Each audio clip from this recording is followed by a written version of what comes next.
Jeremy, tomorrow we've got a vote on a motion calling for an inquiry into the war in Iraq.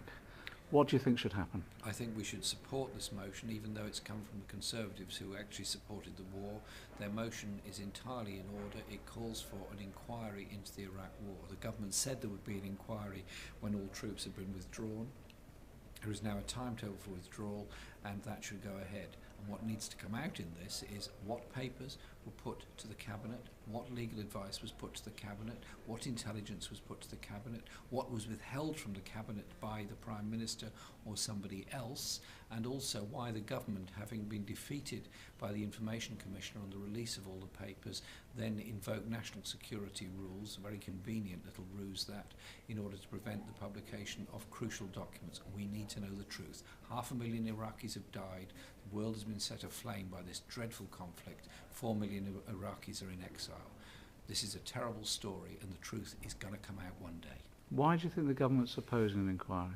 Because they know what the truth is, because they know that Parliament was misled, because they know there were no weapons of mass destruction, because they know that they conned Labour MPs into supporting this terrible war, and that Blair actually made the decision to go to war in April 2002 at that infamous barbecue in Crawford, Texas with George Bush.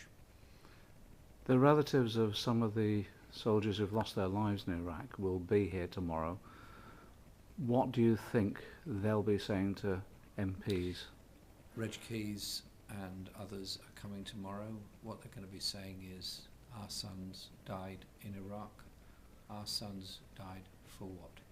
Our sons died to protect the image of a Prime Minister who had misled Parliament. Our sons died for the freedom of people. No.